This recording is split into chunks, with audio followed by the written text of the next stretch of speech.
People leave, friends walk away. Family gives up, the phone stops ringing. But there is a God who has never once packed his bags. He stays. Not because he has to, because he wants to. If this sound reached your heart, hit subscribe. More music like this drops every week. Never will I leave you. Never will I forsake you. Hebrews 13, verse 5. Everybody left. The friend who swore forever left in the second year of the storm.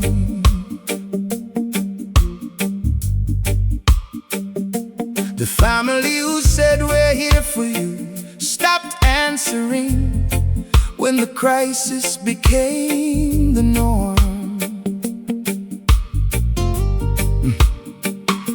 The inbox went quiet, the phone stopped buzzing. The seat next to me in the restaurant sat empty and cold. But when I turned around, there was still someone standing in the room that everyone else had sold. He didn't leave when the crowd left. He didn't go when the diagnosis hit the file. The God who stays has been standing in the same spot with the same love and the same smile. Never will I leave you. Never will I forsake you. 7 words that outweigh every goodbye. And the God who stays is the only one whose promise doesn't die. The God who stays. Everybody left, but he is still standing in the room. The God who stays. When the crowd disappears, he remains through the gloom. Friends left, family left, the phone went silent, but one presence never moved from its place. The God who stays. The only one who never walks away from my face. Ruth stayed with Naomi when it made no sense. Your God will be my God, your home, my home till I die. Jesus stayed in Gethsemane when every cell of his body screamed, run away from the sky. He stayed on the cross when he had the power to call 10,000 angels to break the nails and walk away free. But the God who stays chose the nails because staying was the price of saving me. Your God is not a fair weather God who shows up in sunshine and disappears when the clouds roll thick. The God who stays has been standing in your store since the very first brick. The God who stays. Everybody left, but he is still standing in the room. The God who stays. When the crowd disappears, he remains through the gloom. They left, he stayed. They quit, he prayed. They walked away, he walked close. The God who stays. He's my composure. Stays. He never leaves. The God who stays. I looked around the room and every chair was empty, but his and he was smiling like he always does. The God who stays. The last one standing when the rest walked out, because staying is what love does. From every goodbye that hollowed out my chest, from every back that turned, and every door that shut in my face, the God who stays. Pulled up a chair, sat down and said, I'm not going anyplace. The God who stays. The God who stays. The God who stays. He's still here. Here.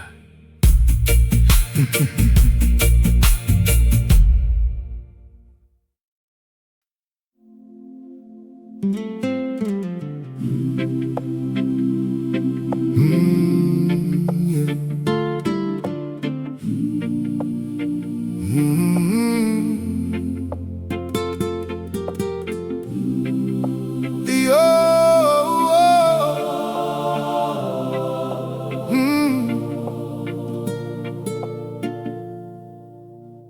ocean is the largest thing on the planet.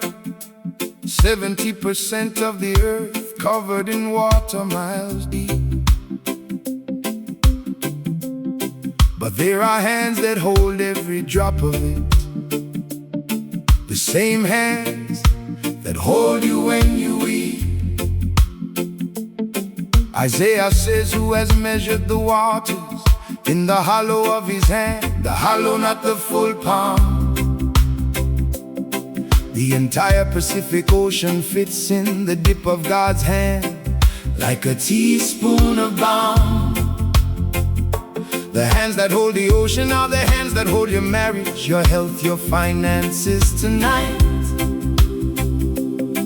And the God whose hand contains the sea is the God whose grip on you is tight. Who has measured the waters in the hollow of his hand and held the dust of the earth in a basket tonight. And the hands that hold the ocean are the hands that hold your life in the light. The hands that hold the ocean. The entire sea fits in the hollow of his palm. The hands that hold the ocean. And if he holds the sea, he holds my storm and my calm.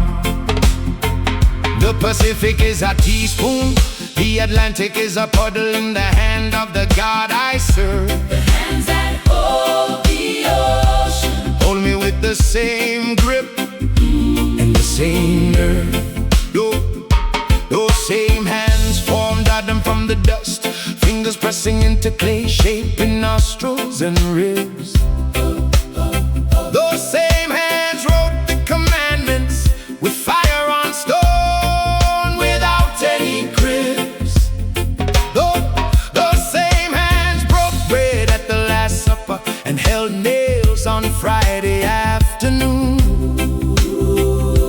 And the hands that hold the ocean are the hands that were pierced to bring the moon. Your problem fits in the hollow of a hand that holds oceans. Think about the ratio tonight. And the hands that carry the sea carry you when your problem is smaller than his might. The hands that hold the ocean. The entire sea fits in the hollow of his palm. The hands that hold the ocean. And if he holds the sea, he holds my storm and my calm. The ocean fits In his hand, my problem fits in his command, Pacific puddle, Atlantic dew. the hands that hold it, Hold me too. hands, Hands, his hands. hands hold everything. The hands that hold the ocean. My crisis is a raindrop in the palm that holds 7 seas without spilling a single wave. The hands that hold the ocean. And the grip that holds the tide is the grip that reaches down to save. From every problem I treated as an ocean, not knowing it was a puddle in the palm of the God who measured the deep. The hands that hold the ocean hold me tonight, and I can finally sleep. The hands that hold the ocean. Yeah. The hands that hold the ocean. His hands hold me. Hands that hold the ocean.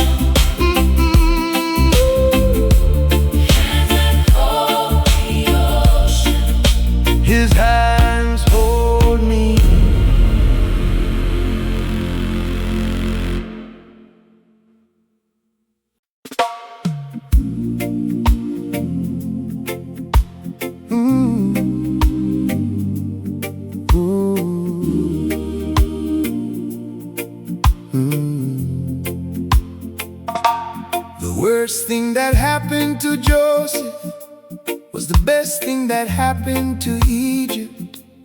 Sold into slavery to save a nation from starvation. The worst thing that happened to Ruth was the best thing that happened to David's bloodline.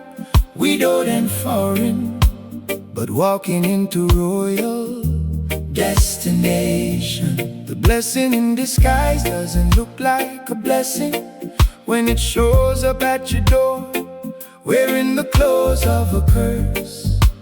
It looks like the worst day of your life until you see it in reverse. The closed door that made you cry was the locked entrance to a building that was about to collapse.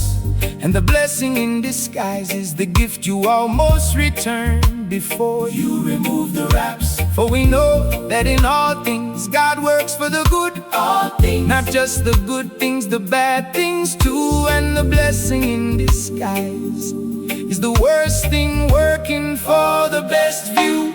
The blessing in disguise, the worst thing that happened to me was the setup for the best thing coming next. The blessing in disguise, the curse had a gift inside, and the loss had a gain in the text. The door that closed the job that ended the friend who left the plan that failed and died. The blessing in disguise was the blessing that God was trying to hide. The cross looked like the worst thing that ever happened. The Savior murdered, the mission failed, the disciples scattered into the night. But the cross was the greatest blessing in disguise, because death became the doorway to eternal life and light. Paul's shipwreck looked like disaster, but the island he crashed on needed healing, and the snake that bit him proved his authority. And the blessing in disguise turned the catastrophe into the greatest opportunity. Your disaster has a blessing hiding inside, wearing a costume made of pain and disappointment right now. And the moment you see past the disguise, you'll understand why God allowed it somehow. The blessing in disguise, the worst thing that happened to me was the setup for the best thing coming next. Oh, the blessing in disguise, in disguise. The curse had a gift inside, and the loss had a gain in the text. The curse was a gift, the loss was a gain. The closed door was protection, the pain had a name. Disguised as disaster, wrapped in the worst. The blessing in disguise quench the thirst. Disguise, disguise. The blessing was hiding. Oh, the blessing in disguise. I am unwrapping the worst thing that happened to me and finding the greatest gift God ever gave inside. The blessing in disguise. The shipwreck was the shortcut, the cross was the doorway, and the closed door saved my life from every disaster I cursed, not knowing the disaster was carrying a gift addressed to me inside its ugly coat. The blessing in disguise, the worst wrapping held the best news. The blessing in disguise.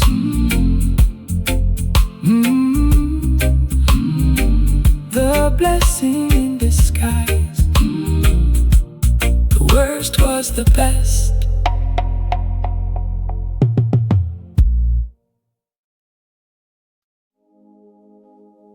You've been carrying something that was never yours to carry. Someone else's expectations. someone else's guilt, someone else's timeline.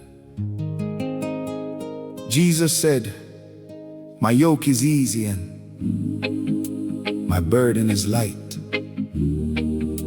If the weight is crushing you, it's not his weight. Stay.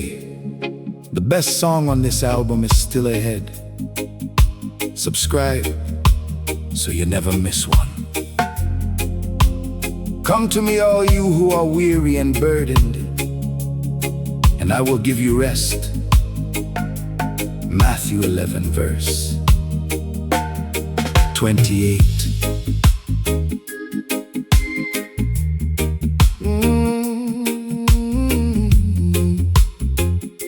Yeah. Your shoulders are bowing under a weight that has someone else's name written on the tag. You picked it up out of guilt, out of obligation, out of the fear that nobody else would carry the bag. But Jesus didn't say, "Come carry more." He said, "Come and I will give you rest," the opposite of weight. And the yoke he offers is easy, not because the work is gone, but because the Lord is not your freight. Half of what you're carrying tonight was never assigned to you by heaven's distribution list. And the weight you were never meant to carry is the weight that's breaking your wrist. Oh, for my yoke is easy and my burden is light. If it's crushing you, it's not from me tonight. Oh, and the weight you were never meant to carry is the weight you have permission to set down in the light. Oh, yeah. The weight you were never meant to carry, half of what's on your shoulders has someone else's name on it. The weight you were never meant to carry. Send it down and watch your back straighten bit by bit. His yoke is easy, his burden is light. And if it's crushing you, it's the wrong load on your frame. The weight you were never meant to carry. Drop it and stop playing someone else's game. Martha was carrying the weight of the kitchen while Mary sat at Jesus' feet, receiving the lighter load. And Jesus told Martha, "You are worried about many things, but only one thing is needed on this road." Moses was carrying the weight of judging 2 million people by himself, until Jethro said, "This is too heavy, delegate." And the weight Moses was never meant to carry alone almost broke him at the gate. Your burnout is not a badge of honor, it's a sign that you picked up weight God never asked you to hold in your grip. Oh, and the weight you were never meant to carry is the weight you have permission to let slip. The weight you were Never meant to carry. half of what's on your shoulders has someone else's name on it. The weight you were never meant to carry. Set it down and watch your back straighten bit by bit. Put it down, It's not yours. put it down. Close those doors. Someone else's guilt, Someone else's shame the weight you carry. has the wrong name. Down, down, drop the weight you were Never meant to carry. I am setting down every bag that has someone else's name on the tag The tonight. weight you were never meant to carry. And my back is straightening because the load God gave me is actually light. From every burden I picked up because nobody else would, and the guilt convinced me it was mine to hold. The weight You were never meant to carry. put it down and feel the freedom unfold. The weight you were never meant to carry.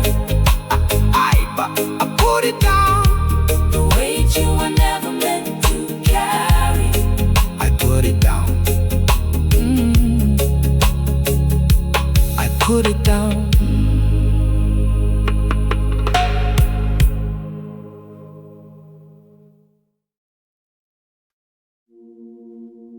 Holy,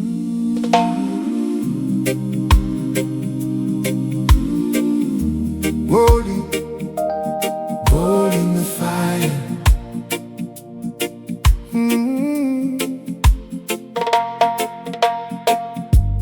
Gold in its raw form is mixed with dirt and impurities that make it worthless on the jeweler's table.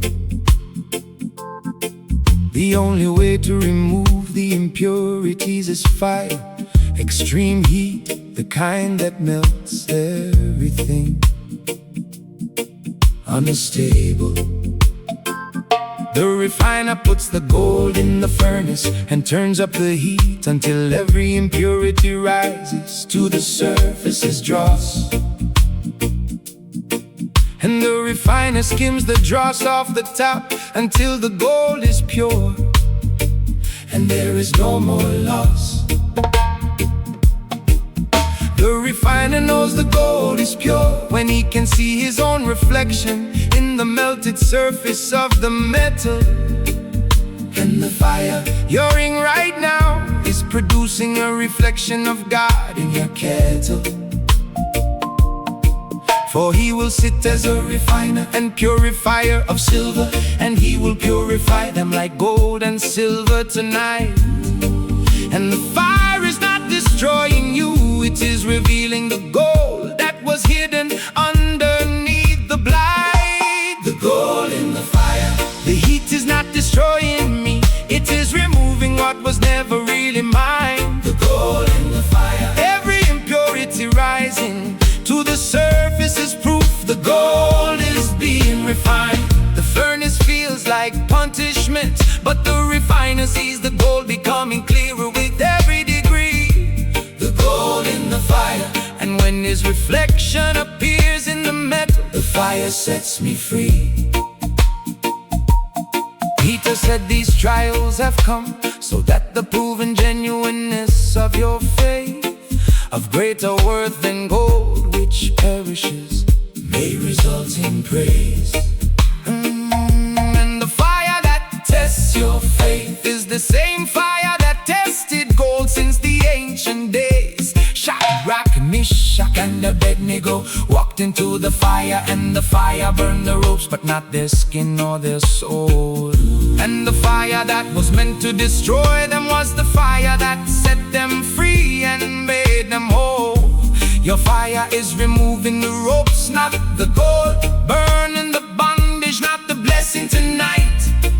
And the gold in the fire is getting purer with every degree of heat and light. The gold in the fire. The heat is not destroying me, it is removing what was never really mine. The gold in the fire. Every impurity rising to the surface is proof the gold is being refined. Fire, fire, fire burns the dross. Fire, fire, fire reveals the gold. Fire, fire, fire breaks the ropes. Fire, fire, fire makes me bold, not destroying me, refining me. The gold in the fire is setting me free. Gold, gold, pure gold from the fire. The gold in the fire. The furnace I'm in right now is producing the purest version of me that has ever existed. The gold in the fire. And the reflection of God appearing in the molten gold means the refining is almost finished. From every fire I beg God to stop, not knowing the heat was removing what was never really gold. The gold in the fire. The dross is gone and the pure remains, and the reflection is bold. The gold in the fire. The gold in the fire. The fire made me pure.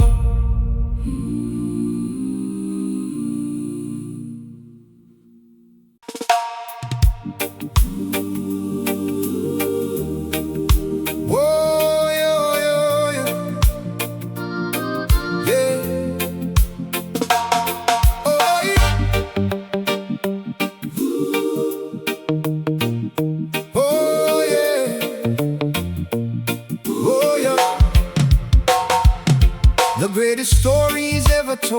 not the stories of people who never fell. They are the stories of people who got back up. Joseph fell into a pit, fell into slavery, fell into prison, and stood up in the palace with the royal cup. David fell into adultery, fell into murder, fell into shame, then wrote the songs that heal the world tonight. And the comeback season is the season where the fall becomes the fuel for the flight. The fall is not the story, the getting up is because anybody can fall, but not everybody gets on their feet. And the comeback season says what knocked you down is about to become your most famous beat. For though the righteous fall 7 times, they rise again, and the wicked stumble when calamity strikes tonight. And the comeback season starts the moment you decide to get back up in the light. The comeback season, the fall was not the end, it was the setup for the greatest rise of my life. Oh, oh, oh, the comeback season. What knocked me down is about to become the platform I stand on in the strife. Oh, Joseph fell and rose, David fell and rose, Peter fell and rose, and the pattern is the same in every case. The comeback season, the getting up is always greater than the fall from grace. Lazarus was dead 4 days, the comeback was so late that the body was decaying in the tomb. But the God of the comeback season said, come out, and death reversed itself in the Rome. Israel was in slavery 400 years. The comeback took 10 plagues, a split sea and the desert road to walk. But the comeback produced a nation and a land and a throne and a king who would talk. Your comeback might feel late, but the God of the comeback doesn't do small returns, he does double. And the comeback season turns every loss into most profitable trouble. The comeback season, the fall was not the end, it was the setup for the greatest rise of my life. Oh, oh, the comeback season. What knocked me down is about to become the platform I stand on in the strife.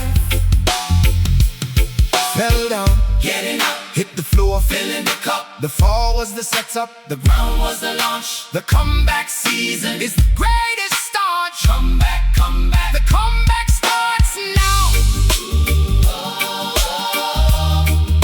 The comeback starts now. Oh, the comeback season. I hit the ground so hard the earth shook, but the bounce is about to be higher than the fall. Was deep. The comeback season. And the God who specializes in resurrections is bringing my dead king back from sleep, from every fall that I thought was final, and every ground I hit, thinking I'll ever stand again on my feet. The comeback season, the ground became the launch pad, and the fall became the beach. The comeback season, the comeback season, I am getting back up.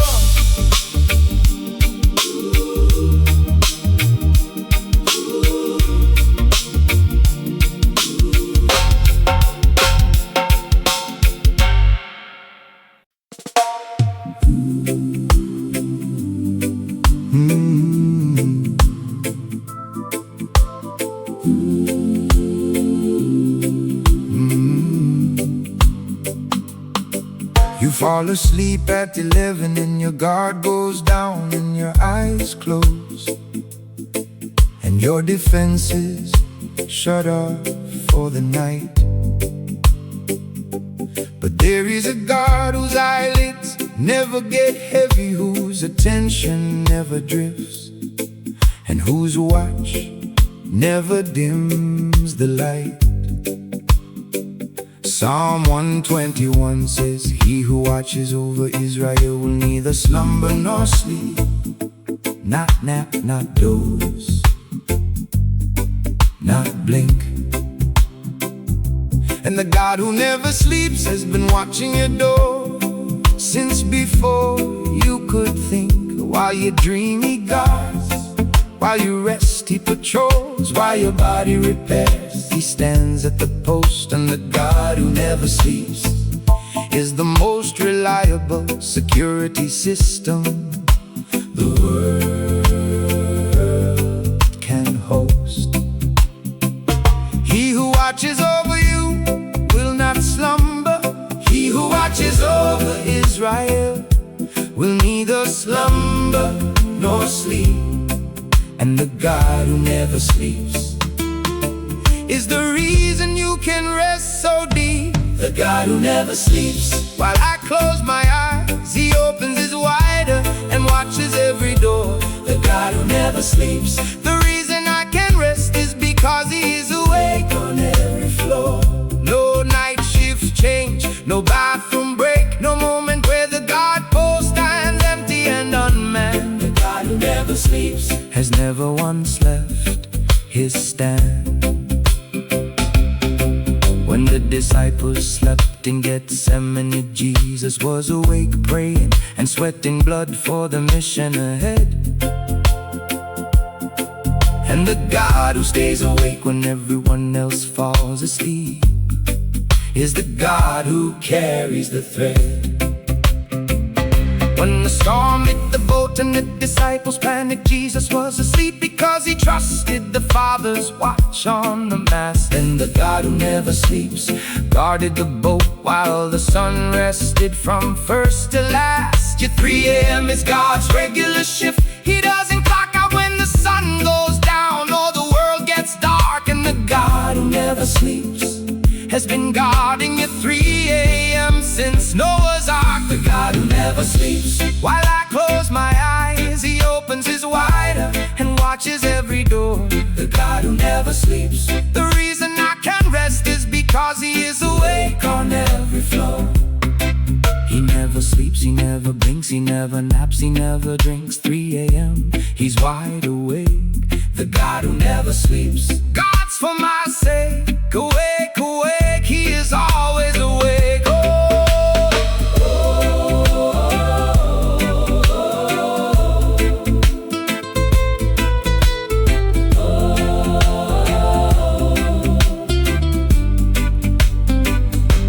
The God who never sleeps. I am closing my eyes tonight because the one who guards me has never closed his, not once, in all of eternity. The God who never sleeps. And the rest I'm about to enter is the deepest rest, because the God is the strongest certainty. From every 3 a.m. where I lay awake, worrying about what might come through the door while I slept, the God who never sleeps said, close your eyes, I have never left the step. The God who never sleeps. The God who never sleeps. I sleep because he watches.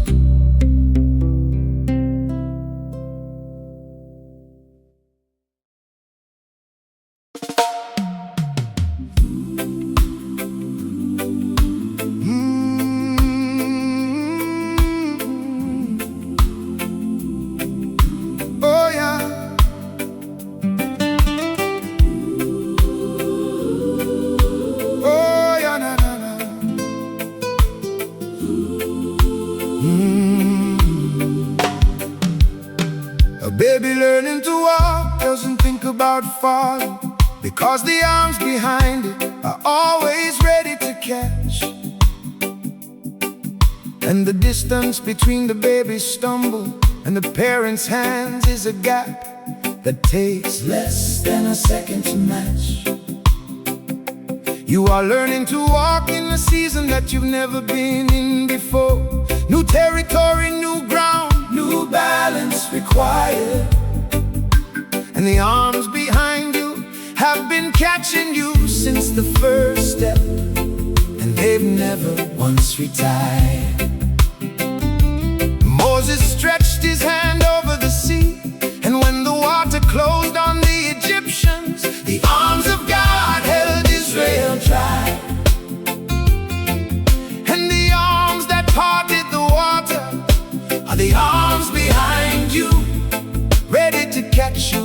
try. For the eternal God is a refuge, and underneath are the everlasting arms tonight. And the arms that catch you I've never missed, and I've never dropped a soul in the light. The arms that catch you, there are arms behind me that I can't see, but they've never missed a single fall. The arms that catch you, every stumble I thought would destroy me was caught before I hit the wall. The baby doesn't think about falling, because the parents' arms are always 1 second behind the lead. The arms that catch you, the safest arms in the universe, are the arms unseen.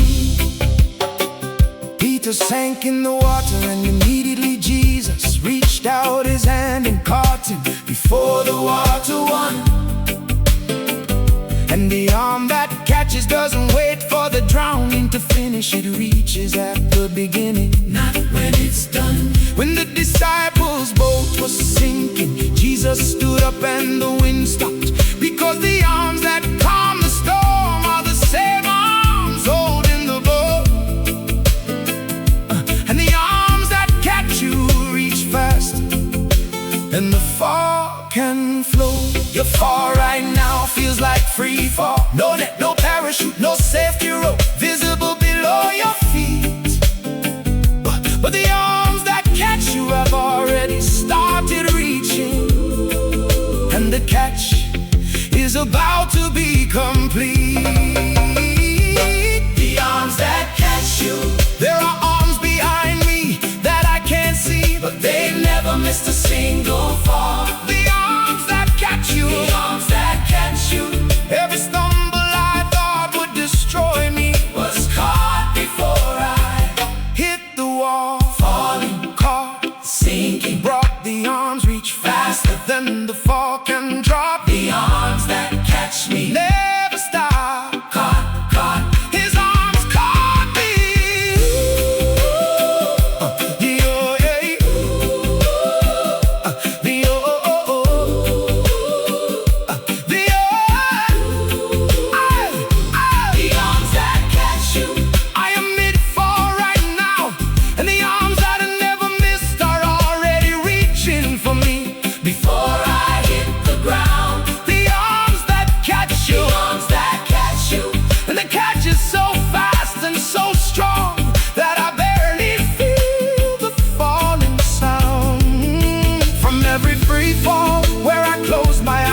Expecting impact, and the ground never came, because something caught me first. The arms that catch you reached before I called, and the catch reversed the worst.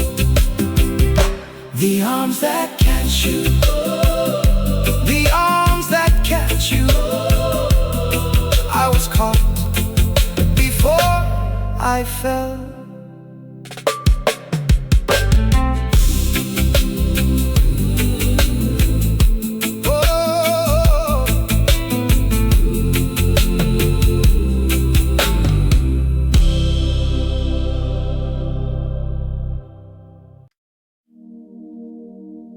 The hardest part of every journey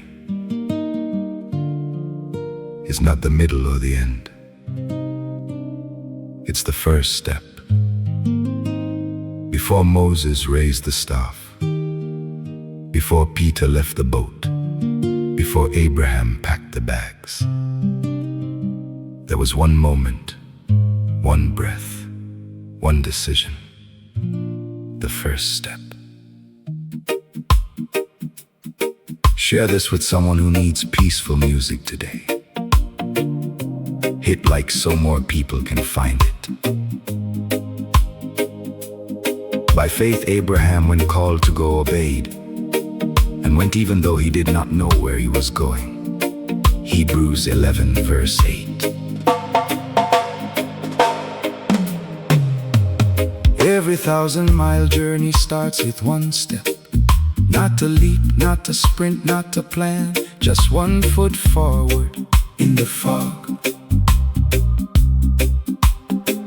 Abraham took the first step out of Ur without a destination or a map or a blog. Peter took the first step out of the boat onto water that had no visible floor beneath his trembling feet. And the first step is never taken with full clarity. It is taken with faith that the ground will be complete. The first step costs more courage than the 100th step, because the 100th step has momentum behind it. But the first step starts from zero, and the only fuel is the voice that said, walk, and you'll find it. By faith Abraham obeyed and went, even though he did not know where he was going in the night. And the first step that has no map is the first step that carries the most light. The first step, the hardest step, is not the last one.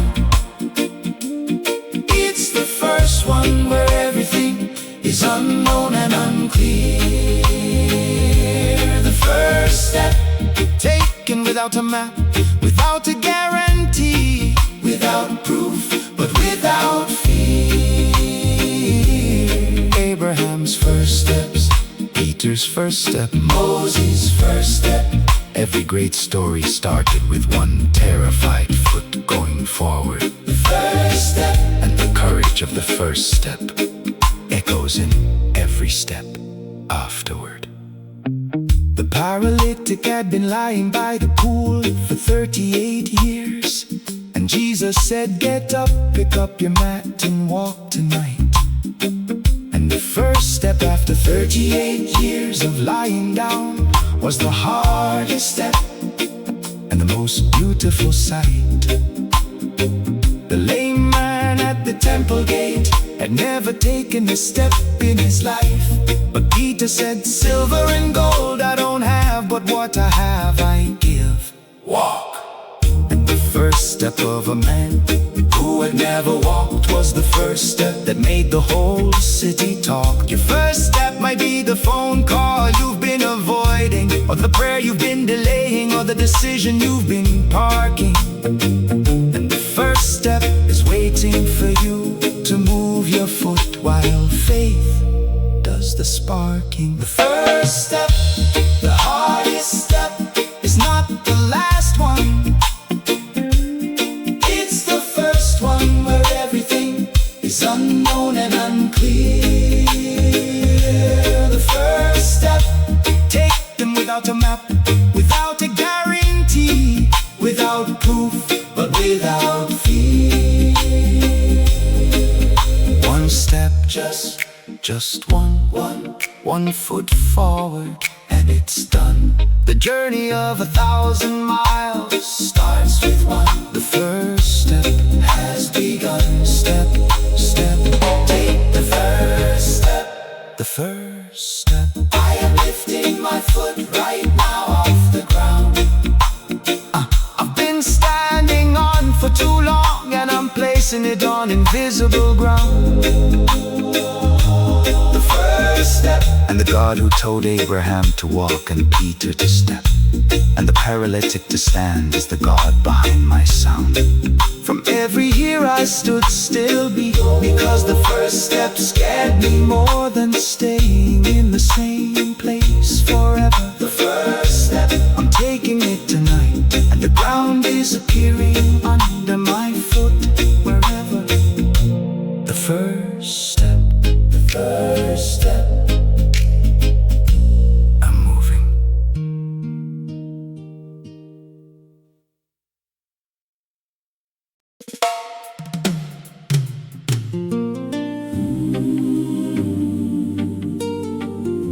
Jehoshaphat, oh yeah. Jehoshaphat was surrounded by 3 armies, and the military advisors said, prepare for war, sharpen every sword. But God said, don't fight, Send the singers to the front line and let the worship lead the horde.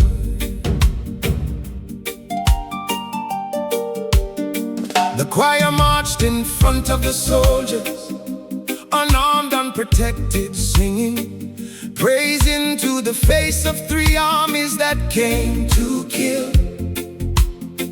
And as they sang, the Lord set ambushes, and the enemy armies destroyed each other on the hill. The song before the battle is not a warm-up act, it is the weapon, the strategic move that confuses the enemy's plan.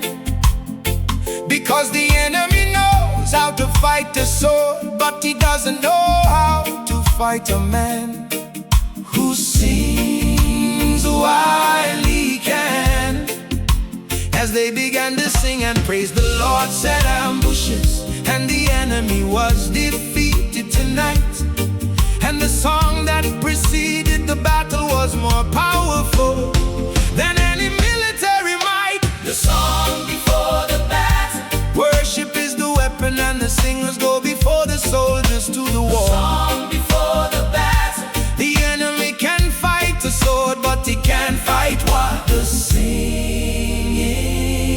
is for. Jehoshaphat's choir walked unarmed into three armies, and the armies destroyed themselves in confusion. The song before the battle, praise is the ultimate solution. Paul and Silas sang at midnight, with chains on their wrists and their backs bleeding in the darkest cell. And the earthquake that followed the worship broke every chain and opened every door of hell. David played the harp for Saul, and the demons fled, because the music carried an authority that weapons don't possess. And the song before the battle is the weapon that turns the darkest mess into a yes. Your battle right now needs a song before it needs a strategy. Praise before a plan tonight, and the song before the battle is the first shot fired in the fight. Oh, the song before the battle, worship is the weapon, and the singers go before the soldiers to the war. The song before the battle, the enemy can fight a sword, but he can't fight what the singing is for. Sing first, fight second, praise first, then reckon. The choir goes before the army, the song before the battle never harms me. Sing, sing, sing before you fight.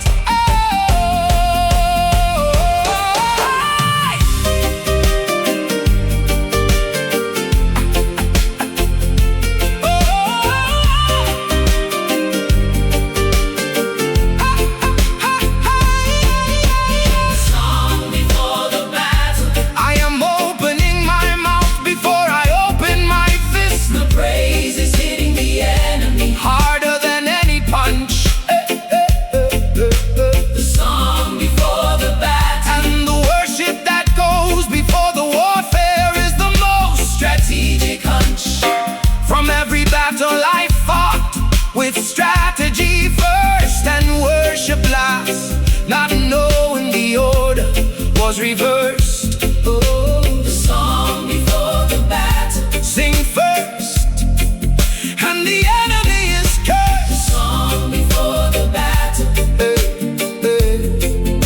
the song before the battle, I sing, and the battle ends.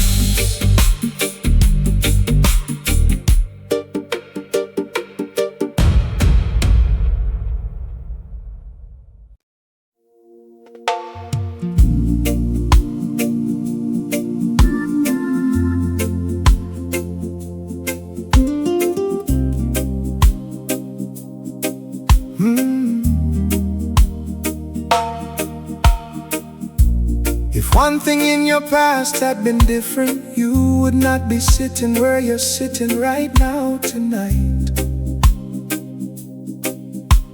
If one door had opened instead of closing, you would be in a different room under a different light. The road that led you here was not a straight line. It was a zigzag of wrong turns and dead ends and detours that looped. But every turn was connected, and every dead end redirected, and every detour was a God-designed route that scooped. The road that led you here includes the mistakes, the bad relationship, the wrong job, the failed plan that burned to the ground. Because every wrong road was the right road to bring you to the place where you are found. For I know the plans I have for you, plans to prosper, not to harm, your plans for hope and a future in the now.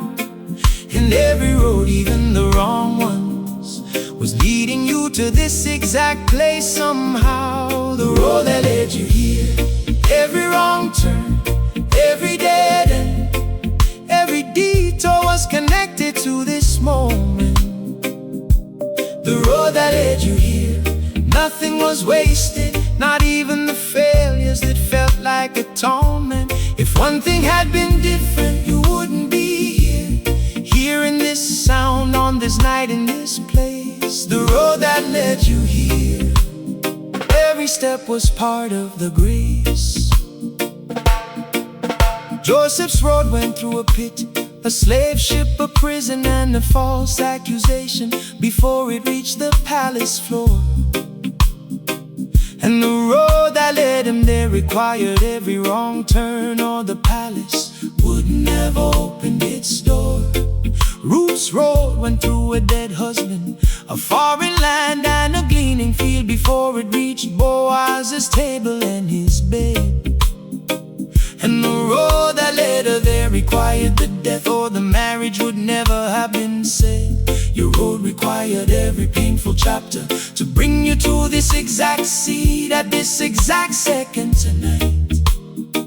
And the road that led you here was authored by the God who writes with the most intentional light. The road that led you here, every wrong turn, every dead end, every detour was connected to this moment. The road that led you here, nothing was wasted, not even the failures that felt like atonement.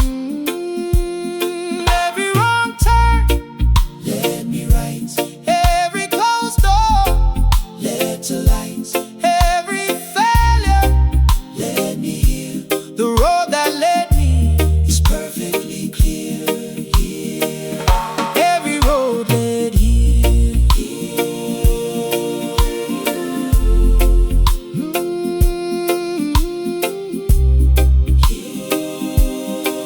every road led here. The road that led you here, I am looking back at every wrong turn, and I see God's fingerprints on every redirect.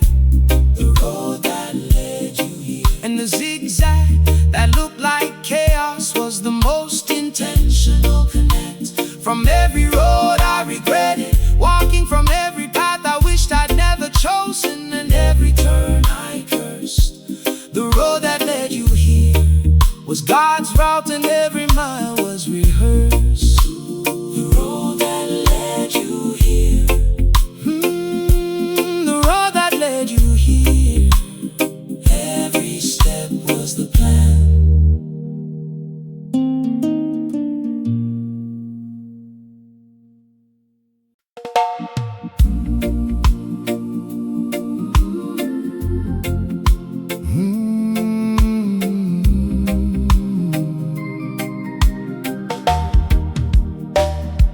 Galatians says, when the fullness of time had come, God sent His Son, not when the time was close or almost right, but when the fullness arrived, full, complete, overflowing, the exact second that heaven's clock struck midnight in the light.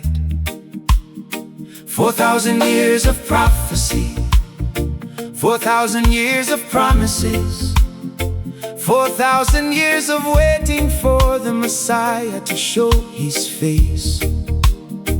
And when the time was full, not a second early, not a second late, God pressed send on grace. The fullness of time is not human timing. It's the moment when every variable aligns, and heaven says, now, this is the second.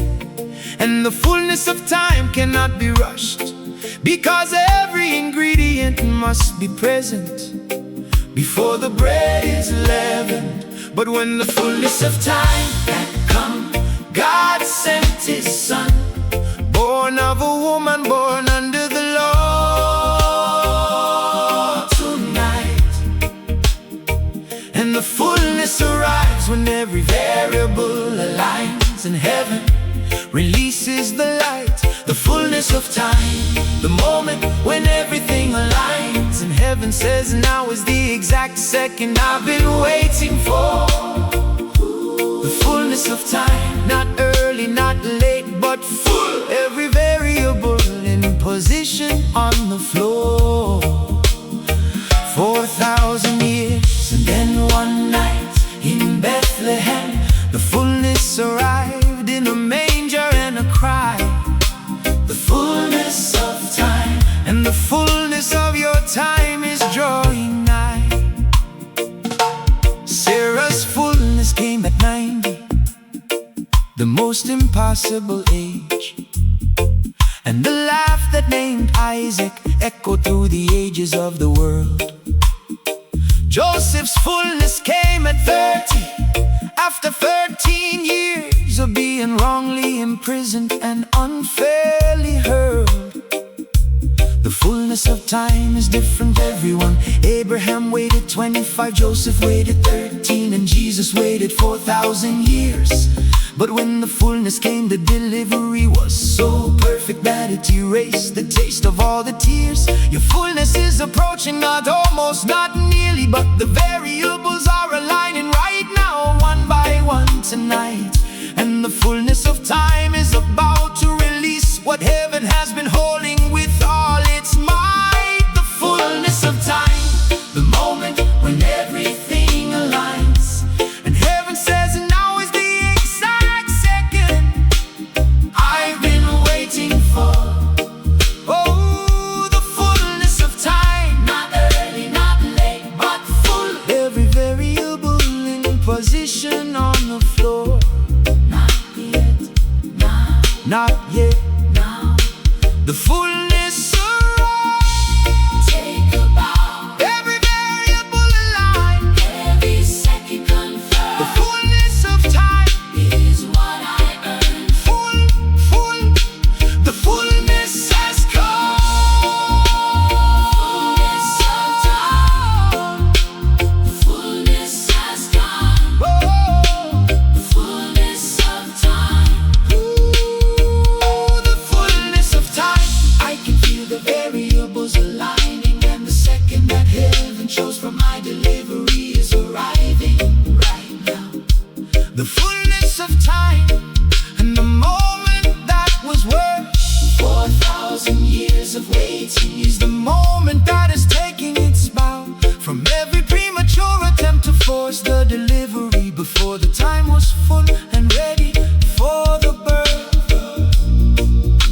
The fullness of time arrives on its own schedule, and the delivery shakes the earth. The fullness of time.